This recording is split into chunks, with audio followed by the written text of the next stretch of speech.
Oke, selamat siang, sobat-sobat Odai. Kita jumpa kembali ya bersama dengan saya, Dr. Stephen Sumantri, di acara Bincang LTHS.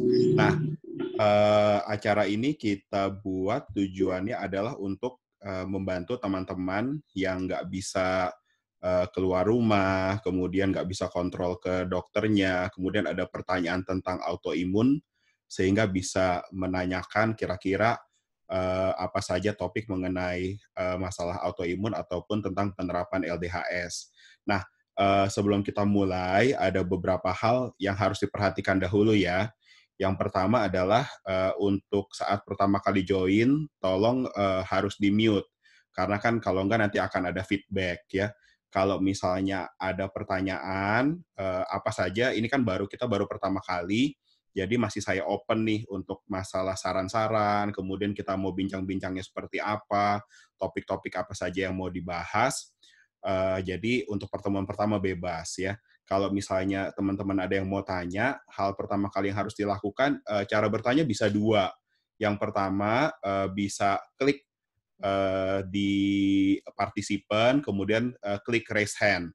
Kalau raise hand, nanti saya bisa unmute, jadi bisa bertanya secara langsung melalui video ya. Sedangkan bisa juga mengajukan pertanyaan via chat. Ya, jadi kalau misalnya teman-teman nggak mau bertanya secara langsung, bisa juga kirim pertanyaan via chat. Nah, saya rasa sih awalnya penyampaian dari saya itu dulu. Mungkin untuk minggu-minggu ke depan kita bisa mulai ada beberapa topik, tapi ini lagi trial dulu untuk pertama kali. Jadi kita ngobrol-ngobrol bebas lah ya. Jadi bisa bisa tanya apa aja, nggak ada masalah. Ya, terus di sini juga dari Intan ada komen bahwa mohon izin tidak menampilkan video karena sedang tidak mengenakan hijab. Saya rasa tidak masalah.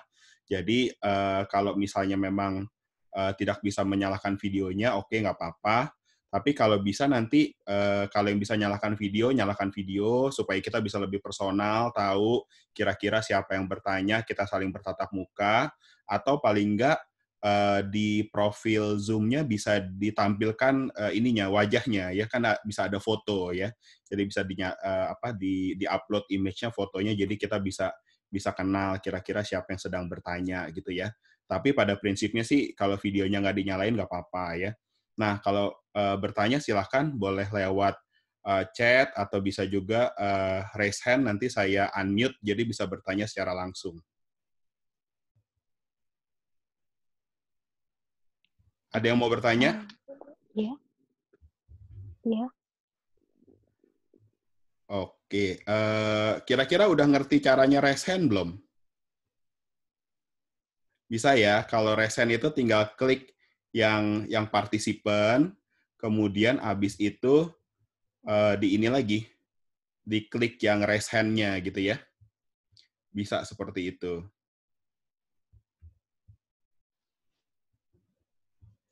Belum ada pertanyaan, nanti bingung kalau nggak ada pertanyaan. Ya nggak apa-apa Bu Yohan, kalau misalnya mau nggak menyalakan kamera nggak apa-apa, tapi nanti memang mungkin berikutnya bisa dikasih gambar, picture-nya di-upload ya supaya kita ngerti. Gimana Ibu-Ibu, kira-kira ada pertanyaan apa nggak? Karena ini kan kita baru pertama kali ya, jadi saya juga nggak menyiapkan. Oke, silakan Bu Fidelia. Bu Fidelia ada pertanyaan apa? Gini dok, saya ini kan SLE. Ya Bu. Terakhir saya kontrol itu kan memang kan bulan Agustus. Mm-mm. Ya memang sih saya sih memang kan bukan berobat di sini, memang saya berobatnya di luar. Mm-mm. Kan sejak COVID ini kan saya kan belum pernah kontrol lagi. Mm-mm. Nah untuk obat pun ya karena persediaan semakin menipis, kemarin itu kan sempat saya itu kan makan terakhir itu yang harusnya memang setiap hari saya kurangin terus sampai akhirnya hanya kemarin tuh 1 minggu sekali. Mm-mm. Tapi terakhir itu kan saya itu kan keluhannya itu kan urtikaria. Kalau Mm-mm. keluhan yang lain sih enggak, kecuali Mm-mm.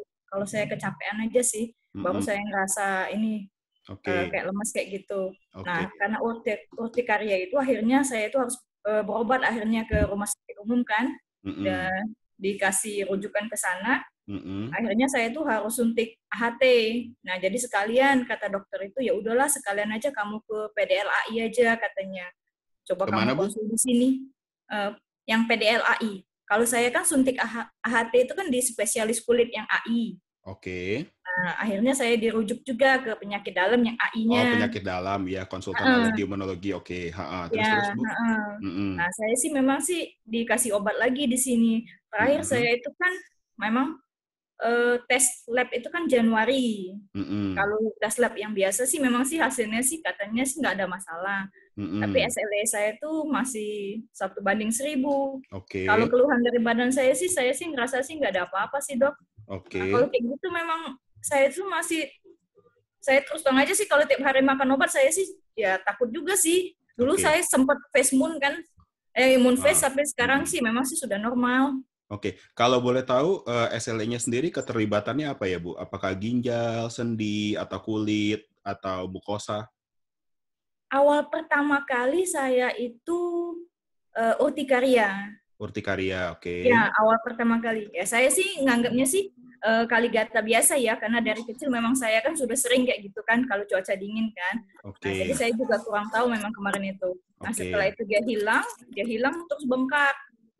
Nah, terus nyeri sendi saya itu. Oke. Jadi awalnya memang sih divonisnya sih RA memang, rheumatoid. Oke. Sebelum ke SLE, waktu saya ada keluhan rontok aja sih sama saya bilang kena matahari kok saya ini kayak merah-merah. Nah, baru dokternya kayak gitu. Ya, kalau misalnya ada keluhan sensitivitas terhadap matahari sama rambut rontok sih biasanya memang lebih mengarah ke lupus ya. Nah, pertanyaan saya, urtikarianya itu sendiri atau gatal-gatalnya itu munculnya setelah Ibu menurunkan obat atau sebelum menurunkan obat? Pertama kali kan waktu sebelum saya tahu sakit ini saya kan urtikaria. Habis itu waktu saya mulai bengkak itu urtikarianya hilang. Saya itu kan bulan Juli 2018 divonisnya itu. Nah, terus urtikarianya hilang, muncul lagi itu Desember 2018. Oke. Kalau saya makan obat dia hilang, tapi kalau saya stop obatnya, sekarang sih sudah mendingan memang sejak suntik AHT itu namanya itu. AHT itu apa ya, Bu? Ya mungkin itu apa tuh namanya? Dia tuh sebenarnya sih bukannya suntik AHT, istilahnya aja sih sebenarnya. Awalnya itu saya tuh kan kayak diambil darah, terus di darahnya itu dikasih serum itu ya, dites ya. Nah setelah dia tahu bahwa ini benar ini urtikarianya autoimun nih, bukan urtikaria yang lain gitu kan. Nah akhirnya darah saya tuh diambil, kayak tes darah itu terus disuntikan kembali ke badan saya. Dia bilang karena kan kita tuh banyak sel yang bagus, dia bilang mudah-mudahan dia bisa recovery sendiri, dia bilang gitu. Memang semendingan sih dok, lumayan. Nah sekarang obat apa yang masih dimakan, Bu? Obat yang dimakan itu prednisolonnya itu hanya 2,5 mili dok, karena kalau dari sana seminggu sekali. Kemarin sempat seminggu sekali saya cuma makan semua obat itu. Prednisolon, terus lagi Plaquenil 200 mili, terus Azamun 50 mili, terus ya obat gatalnya tapi yang dari sini ya, dari lokal kalau itu kan Loratadin, sama ya obat cuman obat lambung satu lagi. Terus sekarang urtikarianya muncul lagi? Muncul tapinya tidak mengganggu. Kalau kemarin itu kan sempat kayak gatal kan, dia muncul sedikit-sedikit sih dok. Memang urtikaria itu cuma malam sampai pagi. Kalau sudah siang, sudah kayak panas kena matahari, sudah hilang dianya. Terus saat ini sudah kontrol ke dokter konsultan alergi imunologi? Iya. Sudah kontrol? Nah, rekomendasi dari dokternya apa, Bu? Ya dia suruh, karena dia kan baru 1 kali ketemu dengan saya ya, cuma berdasarkan hasil lab Januari. Jadi kemarin bulan Maret itu dia bilang ya terusin aja lah katanya obat yang kamu ini katanya. Cuman yang prednisolonnya aja berubah jadi malah 4 mili sih. Disuruh tiap hari semua makan obatnya. Rutin lagi tiap hari. Saya setuju sih Bu, kalau misalnya saat ini kan walaupun kalau dia sudah agak muncul-muncul, itu kan artinya kan autoimunnya kan sedang tidak terkontrol tuh. kalau dia sedang tidak terkontrol, memang baiknya obatnya di setiap hariin dulu. Nanti memang biasanya pelan-pelan dalam waktu sekitar 6 minggu, kalau sudah stabil baru kita turunkan pelan-pelan. Dan biasanya kalau metilprednisolon 4 mg aja sih sebenarnya nggak akan bikin jadi moon phase. Itu dosis yang rendah sih, harusnya aman. Iya. Ya, termasuk obat yang lainnya itu ya dok ya? Iya, jadi kalau saya rasa kalau memang sudah kontrol ke dokter konsultan alergi imunologi sudah langkah yang tepat. Nah, tinggal nanti kan memang kan sekarang kan dengan kondisi COVID seperti ini kan kita nggak bisa keluar rumah sering-sering gitu ya. Nah, jadi kalau misalnya dokternya bisa dikontak kan ya Bu ya? Bisa diskusi sama Dokter dokternya gitu ya? bisa. Nah, Ya, ya bisa udah sih. kalau bisa kontak dengan dokternya itu sudah enak sekali. Jadi tinggal misalnya Ibu setiap 2 minggu sekali laporan ke dokternya, kira-kira apakah obatnya bisa diturunkan dosisnya gitu kan. Nah, biasanya sih kita kalau misalnya nggak ada masalah, kita bisa guide pasiennya untuk turunkan obatnya setiap 1-2 minggu, dan kemudian nanti dalam waktu 2-3 bulan baru kontrol lagi juga bisa sih sebenarnya. Iya, karena dulu memang saya sudah pernah coba sendiri kan, karena dosis saya lihat sudah Nah, itu kecil nggak sekali. boleh, Bu. Kalau coba sendiri kan kita Tapi ya memang sih. harus lihat kondisi pasiennya ya. Heeh. Oke, Bu ya. Mudah-mudahan jelas ya, Bu Fidelia ya. Ya, oke. Oke. Terima kasih banyak ya, Yuk, Dok. sama-sama Ibu. Sekarang Mbak Intan ya. Mbak Intan. Mbak Intan, Selamat silakan. siang, dokter. Ya, selamat siang, Mbak Intan. Siang. Jadi gini, dok. Saya itu kan Sjogren, dok. Sebenarnya saya sudah remisi ya, dok. Oke. Setahun ini. Nah, ini kok puasa ini, saya tiba-tiba jadi kumat, kulit saya tuh kering sekali dan mengelupas-ngelupas gitu, dok. Seperti, sakit dermatitis itu loh, dok. Gatal nggak, Bu? Gatal. Nyeri? Dan selain gatal, dia kok jadi pecah-pecah ya, dok. Maksudnya kulit saya tuh jadi terus ada sedikit berdarah-berdarah sedikit gitu, dok. Tapi ya lumayan perih gitu, dok. Lantas, hanya semenjak puasa ini juga, dok, kok saya juga jadi muncul nyeri, tapi hanya di tangan, di persendian jari jemari saya, dok, yang sebelah kanan. Sementara yang sebelah kiri nggak ngalamin seperti itu. Kira-kira apakah saya ada salah makan atau apa ya, dokter? Sjogren ini udah berapa lama, Bu? 1,5 tahunan deh, dok. 1,5 tahunan. Tahunnya. Tapi mungkin sebelumnya saya mungkin sudah, tapi tidak memeriksakan dengan sangat sempurna atau sangat menyeluruh gitu, dok. Oke. Sudah berobat berapa lama, Bu? Total berobat, saya baru berhenti berobat itu tahun lalu, sudah enggak dengan obat lagi, dok. Oke, jadi sudah lama nggak pakai obat ya, Bu ya? Betul, udah 1 tahunan. Terus dalam masa, ini kan puasa baru hari kedua nih, Bu? Betul. Nah, apa yang berubah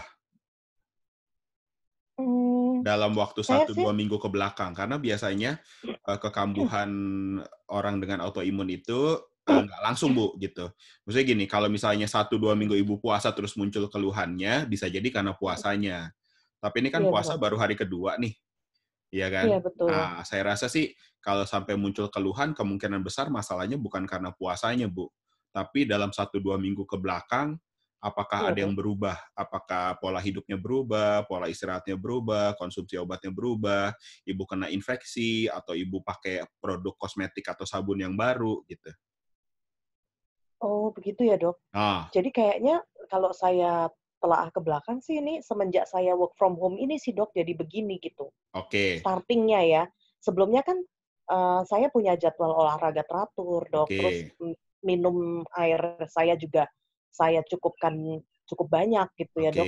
Yang sekarang ini saya kesulitan untuk itu kan, olahraganya juga susah ya, dok, ya gitu-gitu. Iya, Bu. Jadi jangan salahin puasanya nih, karena sebenarnya puasa untuk orang dengan autoimun tuh manfaatnya bagus. Karena banyak permasalahan autoimun itu justru kalau kita puasa itu dia bisa berhasil dengan baik, terkontrol gitu ya. Nah, jadi mungkin mohon maaf nih, mungkin work from home, kalau ibu-ibu kan biasanya jadi tambah stres tuh ya, Bu. Ibu punya anak kecil di rumah? Enggak, anak saya sudah dewasa, dok. Oh, sudah dewasa. Atau misalnya work from home-nya apakah membuat Yang pasti kan jadwalnya Ibu kan berubah ya, olahraga jadi nggak terkontrol. Betul. Ada stres nggak, Bu? Lebih ke stres karena kerjaan mungkin ya, Dok. Ya, Bagaimanapun jadi kan kerja dari rumah nggak semudah kalau kita kerja di ya, kantor, koordinasinya gitu. betul. Nah, itu kan berarti masalahnya udah ketahuan tuh, Bu. Permasalahannya kan karena stres. Karena kesannya sih, kalau yang saya rasa, kalau misalnya Ibu permasalahannya di kulit, seringkali biasanya permasalahannya karena yang kita bilang neurodermatitis tuh. Jadi reaksi di kulit yang muncul karena kita stres biasanya. Nah, yang pertama sih memang kita harus kontrol stresnya, Bu. Ya kan? Yang kedua, saya nggak tahu nih reaksinya seberat apa. Kalau misalnya memang reaksinya berat sekali, biasanya memang perlu kontrol ke dokter kulit untuk diberikan salep atau apa gitu segala macam. Tapi hal pertama yang bisa kita lakukan sih selain kontrol stresnya, yang kedua mesti pakai pelembab, Bu. Pelembab biasanya, ini kan kalau Sjogren itu kan masalahnya kering ya, Bu ya. Jadi kelenjar-kelenjar kita kan nggak bisa berproduksi dengan baik, bisa di air mata, bisa di kelenjar ludah, bisa juga di kulit itu sendiri kan juga ada kelenjar minyak sama kelenjar keringat gitu kan. Jadi kalau dia nggak cukup lembab, makanya dia dapat luka. Nah, saran saya sih satu, harus menghindari nggak boleh mandi pakai air hangat ya. Jadi air itu harus ya tidak dingin, tidak hangat lah. Satu, karena air hangat itu merusak lapisan minyak yang melindungi kulit kita tuh satu. Yang kedua, memang kan kalau puasa nggak boleh minum, Bu. Tapi sebisa mungkin sebelum dan maksudnya pada saat sahur sama pada saat buka itu minum air putihnya harus cukup, nggak boleh kurang. Yang ketiga, AC, Bu. AC itu juga bikin kulit kita kering ya. Jadi kalau misalnya Ibu biasa bekerjanya pakai AC, mungkin antara AC-nya dimatikan atau di ruangan tersebut Ibu pakai humidifier yang kayak buat aromaterapi gitu ya. Jadi supaya udaranya tetap lembab. Yang keempat mesti pakai pelembab, Bu. Kalau saran saya ada rekomendasi, Dok, untuk pelembabnya apa? Biasanya saya coba pakai zaitun tapi kok kayaknya seperti nggak guna ya, Dok? Kalau maksudnya gini, Bu, kalau minyak-minyakan itu kan dia tidak bikin silen ya. Jadi kalau misalnya pelembab itu sebenarnya yang paling bagus itu adalah pakainya ini Vaseline, Bu. Jadi Vaseline album atau Vaseline yang tutup biru itu kan dia yang paling bagus tuh, Bu. Tapi cara pakainya harus benar. Cara pakainya adalah setelah kita mandi, saat kulit kita masih lembab, ya. Jadi kalau misalnya mandi, handukan, tapi handukannya jangan sampai kering-kering banget. Jadi kulitnya masih lembab. Habis itu si Vaseline-nya dipakein, Bu, tipis-tipis. Supaya dia tujuannya memerangkap air supaya dia nggak keluar. Jadi Vaseline aja cukup ya, Dok? Dan si minyak yang zaitun saya harus berhentikan berarti ya? Saya rasa sih nggak ada gunanya sih, Bu, biasanya kalau minyak zaitun untuk melembabkan kulit. Karena kan kita pelembab itu butuhnya air, bukan minyak. Iya, Nah, kita tujuannya kita kasih, kalau misalnya kayak zaitun itu memang bisa melembutkan. Tapi kalau permasalahan kita adalah kulit kering, ya harusnya adalah setelah kita mandi, kulitnya masih lembab, kita tipis-tipis kita pakein Vaseline, Bu. Itu biasanya sih yang paling efektif. Tapi memang nggak enak ya, Bu ya. Karena kan kalau si Vaseline itu kan rasanya lengket ya. Tapi justru karena kelengketannya itu dia memang dia melapisi yang paling bagus. Baik. Terima kasih banyak, Dokter. Saya coba dulu deh saran-sarannya. Thank you. Dicoba ya, Bu ya. Nanti boleh kasih kabar via grup WhatsApp juga boleh sambil dicolek-colek sayanya, Bu ya. Ya, terima kasih, Dokter Bu. Stephen. Yo, sama-sama. Sekarang kita ini banyak nih ya pertanyaannya ya. Ibu Mona ada pertanyaan, Dok, autoimun saya myositis. Selama ini saya minum obat sejak Desember 2019, 3 mg. Mungkin 3 mg ini ya, metilprednisolon atau prednison gitu ya, Bu ya? Kortikosteroid ya. Belakangan lutut, telapak kaki saya nyeri. Jadi kalau mau berdiri, duduk, jongkok, nyeri. Tapi kalau sudah aktivitas biasa, ya. Oke. Nah, Ibu Mona Puspitasari, ini saya unmute ya, biar nanti Ibu bisa kasih komentar ya, Bu Mona ya. Iya, Dok. Oke, Bu Mona. Jadi kalau myositis itu kan memang permasalahannya adalah peradangan di otot ya. Jadi kalau misalnya peradangan di otot itu akan bikin terasa nyeri. Nah, pertanyaan saya, kalau misalnya ini kan nyerinya di lutut sama telapak kaki ya, bukan iya, Dok. berarti di sendi ya? Sendi ya, Dok ya. Ya, sendi Bingung ya. sih sama Ya, otot beda ya, Dok. di lutut sama di telapak kaki itu kan permasalahannya di sendi. Kalau misalnya miositis, karena dia adalah peradangannya sifatnya di otot-otot yang besar, jadi permasalahan itu biasanya adalah nyeri di otot itu kayak otot paha, atau misalnya di otot lengan tangan atas gitu ya. Bukannya di sendi-sendi gitu ya kalau miositis.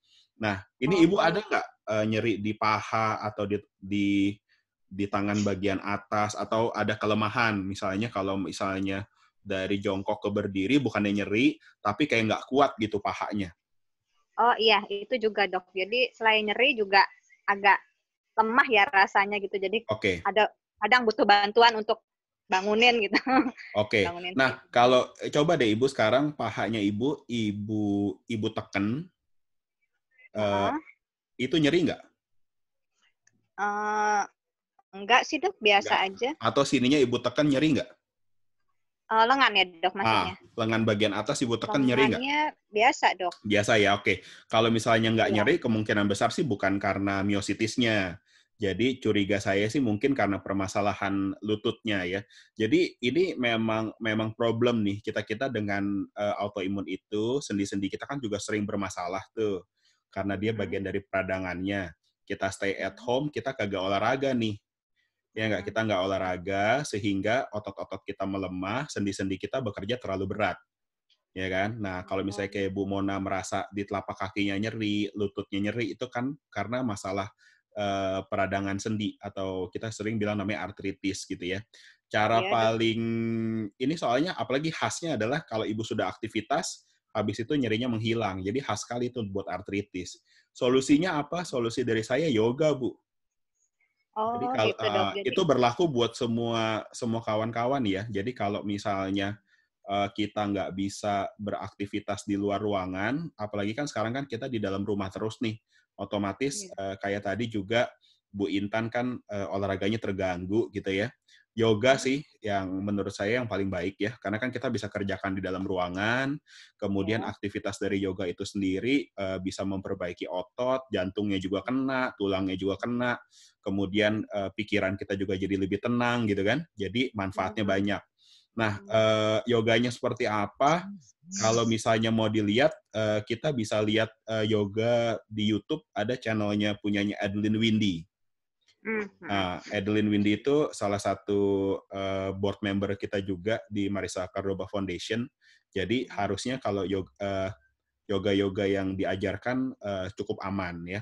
Atau kalau misalnya memang mau cari, ya biasanya buat kawan-kawan autoimun itu kita yoganya sama seperti yoga buat pasien dengan rematik. Jadi di YouTube bisa cari yoga for rheumatoid arthritis gitu ya. Itu biasanya adalah gerakan-gerakan yoga yang aman, nggak terlalu heboh-heboh gerakannya, dan juga gerakannya biasanya pelan, lembut, sehingga nggak bikin, mudah-mudahan sih harusnya nggak bikin cedera gitu ya. Jadi memang sih, Dok, kemarin itu waktu saya kerasa sakit, saya coba yoga, Dok. Nah, itu yang seperti Dr. Stephen bilang, saya buka YouTube-nya Adeline Windy. Terus saya ikutin, memang nggak setiap hari sih, Dok, saya ikut. Jadi kalau pas saya sempat, saya ikut. Memang yang saya rasakan efeknya setelah saya yoga enakan, Dok. Nyeri yang saya rasakan berkurang gitu. Jadi apakah mungkin berarti memang benar ya seperti Dr. Stephen bilang, mungkin diatasi dengan yoga itu ya, Dok ya? Betul. Tinggal dirutinin aja, Bu. Oh gitu ya, Dok ya. Iya. Itu otomatis nanti mungkin nyerinya otomatis berkurang ya, Dok ya? Betul. Semakin berkurang, semakin berkurang.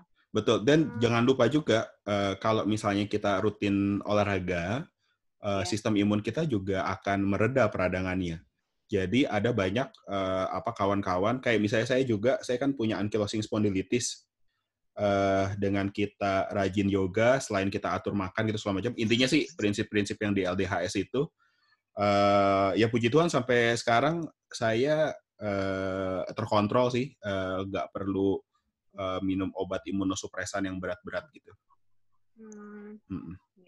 Sama ini, Dok, jadi saya tuh kalau pagi bangun tidur, yang jari-jari sebelah kanan nyeri dok. Tapi nggak setiap pagi sih, jadi kadang muncul, kadang enggak gitu. Jadi, sama Bu. Nah itu artritis juga Bu. Oh Kan gitu ya dok. Sendi kita ada sendi besar, sendi kecil. Ya. Kalau di tangan itu adalah sendi-sendi kecil. Ya itu juga jadi, berarti bisa dengan yoga juga ya dok. Stretchingnya, latihannya juga dilakukan di tangan juga. Itu kan ada tuh hand exercise yang stretching seperti ini. Kemudian iya dok. Iya, terus kita tarik ke atas gitu ya. Jadi itu stretching. Karena kita dengan autoimun, sendi-sendi kita itu pada saat kita tidur karena nggak gerak, itu dia memang jadi kaku. Kalau kaku, pertama kali gerak pasti rasanya sakit. Tapi begitu kita sudah gerakin, dia nanti akan gelingnya hilang, kemudian kita jadi lentur lagi, jadi kita nggak sakit lagi. Benar. Oke. Ya Bu ya, mudah-mudahan jelas ya Bu Mona ya. Jelas dok. Satu lagi boleh dok, maaf apa, dok. Bu? Sama ini dok, mata saya sebelah kanan kan perih dok, jadi kadang kalau saya nonton TV lama-lama kayak perih rasanya. Nah itu kayak kayak mata kering ya dok ya, gejala dari mata kering atau gimana? Betul. Cara yang paling gampang untuk pertama kali adalah kalau nonton TV jangan lama-lama Bu, atau setiap 1 jam sekali itu matanya memang harus diistirahatkan ya. Apalagi kalau misalnya nontonnya dalam jarak dekat nih, kayak misalnya kayak gini nih kita nih, sengaja nih selain memang zoom-nya cuma 40 menit, ya kita berhenti dulu lah 40 menit, ya nggak? Nanti kalau kita lihat langsung terus-terusan, masalahnya kan mata kita terbuka terus, konsentrasi terus, akhirnya dia jadi perih ya. Jadi setiap 40 menit, 1 jam sekali itu memang harus melihat jauh ya. Kalau bisa juga bisa sambil dipijit-pijit dengan ringan gitu kan. Nah, tapi kalau misalnya nyerinya terus-terus, ya memang ada kemungkinan karena kita punya autoimun, seringkali juga kelenjar air mata kita juga berkurang kerjanya. Mirip seperti Sjogren gitu ya, tapi Sjogrennya sekunder karena autoimun yang lain gitu. Boleh pakai Senfresh nggak dok ya? Boleh Bu, air mata buatan ya Bu ya. Jadi kuncinya adalah air mata buatan, nggak boleh pakai yang ada kandungan obatnya ya, nggak boleh pakai yang seperti ada steroidnya gitu, itu nggak boleh dipakai sembarangan Bu. Tapi kalau misalnya air mata buatan seperti Senfresh, Protagenta atau Systane, itu kan prinsipnya dia air mata buatan, bisa dipakai untuk membantu Bu. Iya. Ya. Soalnya saya kalau pernah pakai itu waktu itu enakan matanya dok. Ya, itu pernah. Ya, ya Bu. Saya sekarang mau ke dokter mata, saya takut. Kebetulan tutup juga poli matanya dok, jadi nggak bisa. Iya, soalnya poli mata kalau nggak darurat sekarang nggak boleh buka Bu, karena karena berisiko ya. Iya betul. Oke Bu. Iya, terima kasih banyak baik, dokter. Bu Mona, mari. Sekarang kita Ibu Nila ya, Ibu Nila Widianti. Ini saya unmute ya sambil saya baca. Nanti kalau ada pertanyaan, sebentar ya, Bu Nila kayaknya panjang nih pertanyaannya nih. Bu Nila, sebentar ya Bu ya. Bu Nila penderita AIHA dan lupus nefritis ya. Awal tahun saat awal diagnosa sudah cek anak profil dan hasilnya memang SLE. Oke. Ketika awal sudah diinfo tidak boleh kena matahari, oke. Awal-awal nurut, nah habis itu nggak nurut lagi Bu ya. Oke. Nah terus kemudian HB-nya rendah saat flare up. Oke. Nah yang dijadikan pertanyaan nih, yang memang lagi heboh ya. Boleh nggak jemur kalau ada SLE? Ya sekalian nanti saya jawab juga mengenai masalah jemur itu yang baik bagaimana ya. Sebentar ya. Ibu pertanyaannya itu kan Ibu ya? Iya, betul. Soalnya ini kalau di chatnya Zoom nih memang agak susah nih kalau dibaca. Oke. Nah, Bu, jadi ini waktu kita tinggal 10 menit lagi ya. Nanti gini, kalau ada pertanyaan yang belum terjawab, alternatifnya bisa kirim email ke binaimun@gmail.com atau bisa juga ditanyakan di grup ya. Nanti saya coba untuk buat rekaman. Kita juga ada podcast di Spotify namanya Bina Imun atau Google, Apple Podcast. Nanti kalau pertanyaan yang belum terjawab, saya bikinkan rekaman jawabannya ya. Nanti saya kasih tahu. Oke. Nah, sekarang Bu Nila pertanyaan jemur. Kalau misalnya lupus itu nggak boleh sama sekali Bu buat jemur. Jadi gini, pada penyintas lupus permasalahannya adalah sistem imunnya itu reaktif sekali terhadap bagian tubuh sendiri ya. Jadi kalau misalnya kita jemur, Ibu perhatikan kulit kita merah ya. Enggak, Dok. Enggak, Bu. Iya. Bu, sebentar. Kalau Ibu jemurnya benar dalam artian antara jam 10 sampai jam 2 itu sekitar 10 sampai 15 menit, atau kalau pagi di bawah jam 8 itu Ibu jemurnya 30 menit, itu kalau Ibu perhatikan pasti kulit Ibu merah. Kalau kulit Ibu nggak merah, berarti dosis jemurnya kurang. Enggak, tapi saya 15 menit, Dok. Enggak, berarti Ibu mohon maaf, kulit Ibu putih atau hitam? Hitam sih. Ya. Maksudnya sawo matang. Ya, oke. Kalau Ibu perhatikan benar-benar, harusnya pastinya merah ya. Nggak mungkin nggak merah, Bu. Kalau Ibu nggak merah, berarti Ibu super. Intinya adalah gini, kalau kita jemur, sinar UV itu pasti membuat kerusakan di kulit. Itu memang sudah patokannya begitu. Kalau kita jemurnya cukup, itu adalah pasti membuat kulit kita merah. Tinggal tergantung kan nanti kulitnya ada yang putih, ada yang sawo matang, coklat, kuning, atau hitam gitu ya. Nah, itu pasti akan bikin merah. Nah, pada penyintas lupus, kulit yang memerah itu nanti akan dianggap benda asing, sehingga sistem antibodinya akan bekerja terus-terusan. Jadi, kalau penyintas lupus, ada atau nggak ada keluhan pada saat dia berjemur, itu nggak boleh jemur, Bu. Karena nanti ke depannya, itu akan bikin lupusnya sendiri lebih susah untuk dikontrol. Oh, gitu. Nah, jadi lupus, khusus terutama buat lupus, nggak boleh berjemur. Kalaupun misalnya Ibu mau keluar rumah pun, itu kan kita juga minta Ibu tetap harus pakai sunblock. Ya kan, sunblocknya juga harus minimal SPF 50 ke atas. Harus dipakai setiap 2 jam sekali kalau misalnya kena sinar matahari gitu ya, Bu ya. Jadi kalau misalnya sekarang Ibu jemur, permasalahannya nanti ke depannya lupusnya bisa sulit terkontrol. Nah, tapi kan Ibu tetap harus mendapatkan vitamin D yang cukup. Kira-kira berapa ya, Dok? Nah itu kan lewat suplemen ya. Nah, tapi memang harus ngecek dulu kadar vitamin D-nya. Untuk membantu kontrol autoimun sih biasa target kita vitamin D-nya antara 50 sampai 70 kadarnya. Nah, itu kalau misalnya nanti sudah periksa, bisa didiskusikan ke dokter yang merawat, kira-kira suplementasinya pakainya dosisnya berapa. Karena kalau vitamin D dosis tinggi, itu sudah patokannya jadinya obat. Jadi kalau obat, dosisnya itu harus disesuaikan berdasarkan hasil pemeriksaan, sama biasanya dipantau setiap 3 bulan sekali. Dosis tinggi itu berapa? Dosis 1000 unit ke atas. Ya, jadi kalau 1000 unit ke atas, itu harus dengan pemantauan. Mudah-mudahan jelas ya, Bu Nila ya. Biasanya kalau biasa gitu, biasanya berapa ya, Dok, ya? Pemakaian yang maksudnya normal, nggak yang terlalu tinggi?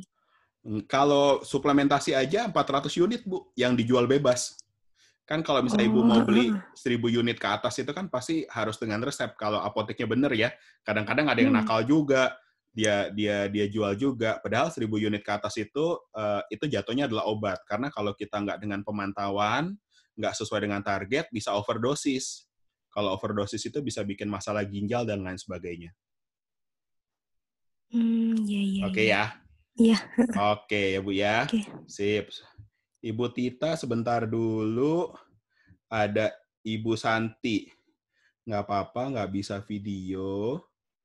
Kalau berdiri, lututnya berbunyi, tanda pengapuran. Setuju. Tadi saya sudah jawab, kalau nggak salah itu adalah pertanyaan dari Ibu Intan ya? Bukan. Ibu Mona ya, Ibu Mona. Jadi permasalahannya lebih ke arah sendi ya, ke arah sendi. Jadi kalau untuk pencegahannya bisa terutama latihan yoga tuh, karena kan kita kan sekarang lagi di rumah jadi nggak bisa berolahraga dengan baik ya. Bisa dicoba di channel YouTube-nya Adeline Windy ya untuk dilihat ya. Kemudian ada pertanyaan dari Riza, ini Bapak atau Ibu ya? Kayaknya Bapak ya. Pak Riza ya. SLE, keterlibatan otot dan saraf. Bagaimana bila nyeri otot kambuh? Oh, ini Ibu kambuh setiap haid, sorry ya Bu ya, atau masa subur. Oke. Jadi, setuju yoga, kemudian minum air putih yang bagus. Nah, kalau misalnya memang lupus itu ada keterkaitannya sama hormon. Sehingga kenapa sebagian besar penyintas lupus adalah wanita, dan kemudian kenapa ada hubungannya sama siklus haid. Ya. Nah, kalau misalnya kambuh setiap siklus haid, biasanya kan kekambuhan itu kan sebentar ya, sementara ya. Saya rasa sih boleh untuk dibantu dengan minum obat anti nyeri yang ringan seperti paracetamol ya. Biasanya kalau buat nyeri sih kita bisa 1000 mg. Atau bisa juga seperti ramuan kunyit, itu juga bisa membantu ya, karena kan kunyit itu kan sifatnya sebagai antiinflamasi. Di grup sih udah sering diajarin kan bagaimana caranya buat kunyit ya untuk sebagai antiinflamasi. Paracetamol bisa, dan terutama memang olahraga. Jadi sudah banyak tuh penelitiannya untuk nyeri pada saat yang ada hubungannya sama haid. Kalau misalnya kita bawa olahraga itu, kondisinya akan membaik ya Bu ya. Mudah-mudahan jelas ya Mbak Riza ya. Sekarang Ibu Tita nih, terakhir nih Bu Tita nih. Ya, gimana Bu? Ya, saya autoimunnya Sjorgen syndrome. Terus saya ada hipotiroid tapi subklinis katanya. Nah, terus saya ada diabetes dan saya juga ada hipertensi. Jadi saya pagi itu saya habis subuh saya minum Etirox 50 terus sebelum makan saya minum Mucosta. Terus habis makan saya minum Fit D 5000, terus omega 3 multivitamin, sama Glucopak dan Norvax 5 mili. Glukopaknya 350. Nah, kalau siang saya minum Hyaluronic, hidroksikloroquine siangnya. Terus kalau malam saya minum Glucopak, omega 3, sama multivitamin. Kemarin ini minum vitamin C cuma karena perut. Oh ya, pagi saya juga minum vitamin C yang buffer yang 1000. Biasanya malam saya minum vitamin C yang buffer yang 1000. Tapi kenapa akhirnya saya stop yang malam. Nah, baru tadi malam saya nggak minum yang Fit C 1000. Nah, sekarang ini saya udah 2 minggu ini susah sekali BAB. Nah, jadi sampai saya 2 hari, 3 hari nggak BAB. Kadang sampai mengejan BAB. Nah, kemarin ini saya inisiatif pakai Microlax. Saya waktu hari kedua hari itu saya pakai Microlax, saya keluar mulus melilit keluar. Nah, ini tadi pagi saya udah 3 hari itu belum. Terus saya pakai tadi pagi Microlax. Sampai saya tunggu kemarin itu saya pakai 5 menit dia udah mules melilit. Tadi sampai 25 menit saya nggak melilit sama sekali. Akhirnya saya coba berdiri, terus saya mulai sedikit ya saya iniin. Tapi ya itu nggak enak. Jadi karena rasanya nggak ada mules sama sekali gitu loh. Sampai Bu, 3 hari. Iya, ini waktu kita udah mau habis nih. Iya, itu mungkin itu Dok.